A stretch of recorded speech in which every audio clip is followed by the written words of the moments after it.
Assalamualaikum warahmatullahi wabarakatuh. Halo semuanya, perkenalkan nama saya Arif Kalkausar dari kelas SI ASP dengan NPM 24311066. Pada kesempatan kali ini saya akan membahas mengenai bagaimana kode etik pengguna informasi teknologi dapat memiliki dampak positif dalam penggunaan teknologi. Yang pertama yang kita akan bahas yaitu adalah kode etik pengguna informasi teknologi. Mari kita pahami dulu apa itu kode etik pengguna informasi teknologi. Kode etik ini adalah seperangkat prinsip moral, aturan, dan pedoman yang mengatur bagaimana seseorang menggunakan teknologi informasi secara bertanggung jawab. Tujuan utama dari kode etik ini adalah menjamin penggunaan teknologi secara aman, bertanggung jawab, dan etis, melindungi privasi, keamanan data, dan hak-hak pengguna lain, mendorong terciptanya lingkungan digital yang sehat. Siapa yang harus mematuhinya? Jawabannya adalah semua pihak yang terlibat dalam penggunaan teknologi informasi, mulai dari individu, pelajar, pekerja, profesional, perusahaan, hingga pemerintah. Mengapa penting? Karena teknologi informasi bukan sekedar alat tetapi juga ruang sosial tempat berinteraksi, bekerja, dan berbagi informasi. Tanpa etika, teknologi bisa disalahgunakan dan merugikan banyak pihak. Yang kedua yaitu adalah resiko dan dampak negatif jika kode etik diabaikan. Jika kode etik tidak dipatuhi, ada banyak resiko yang bisa muncul, diantaranya pelanggaran privasi, misalnya pencurian data pribadi atau penyalahgunaan informasi sensitif. Yang kedua yaitu keamanan informasi terancam, peretasan, malware, dan pencurian identitas. Selanjutnya adalah cyberbullying dan ujaran kebencian yang bisa berdampak buruk pada kesehatan mental korban.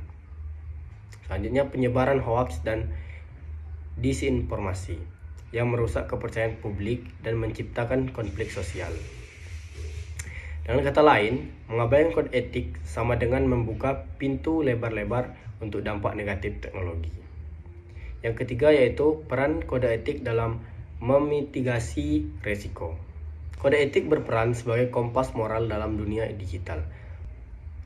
Beberapa contohnya adalah dalam hal privasi data, kode etik mengajarkan bahwa setiap orang harus menghormati kerahasiaan informasi pribadi orang lain. Misalnya, perusahaan wajib memberitahu pengguna sebelum pengumpulan data. Dalam keamanan informasi, kode etik mendorong penerapan password yang kuat, autentikasi ganda, serta larangan membocorkan data tanpa izin. Dalam interaksi online, kode etik mengingatkan kita untuk bersikap sopan, menghindari ujaran kebencian, dan tidak melakukan cyberbullying. Dengan cara lain, kode etik membantu kita menggunakan teknologi dengan lebih bertanggung jawab, sehingga mengurangi risiko dampak negatif. Yang keempat, contoh kasus. Ada beberapa contoh kasus nyata, seperti kasus Cambridge Analytica. Ketika data jutaan pengguna Facebook disalahgunakan untuk kepentingan politik.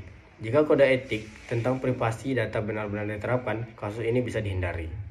Contoh positif yaitu adalah banyak perusahaan teknologi besar sekarang sudah membuat privacy policy yang jelas, memberikan opsi kepada pengguna untuk mengontrol datanya. Hal ini menunjukkan bagaimana kode etik membantu menciptakan kepercayaan antar pengguna dan penyediaan layanan. Yang terakhir adalah manfaat kode etik. Mari kita lihat manfaat dari mematuhi kode etik menggunakan informasi teknologi.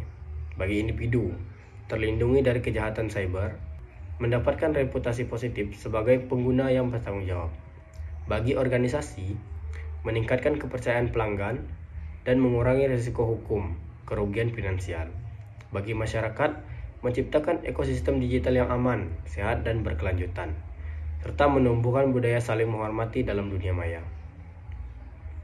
Jadi, dapat kita simpulkan bahwa kode etik penggunaan informasi teknologi bukan hanya sekedar aturan, tetapi juga pondasi penting untuk memastikan teknologi benar-benar membawa manfaat positif bagi individu, organisasi, maupun masyarakat luas. Dengan mematuhi kode etik, kita bisa menjadikan teknologi sebagai sarana yang membangun, bukan merusak. Terima kasih sudah menyimak, semoga bermanfaat. Baik, mungkin itu saja penjelasan dari saya. Saya akhiri. Wassalamualaikum warahmatullahi wabarakatuh.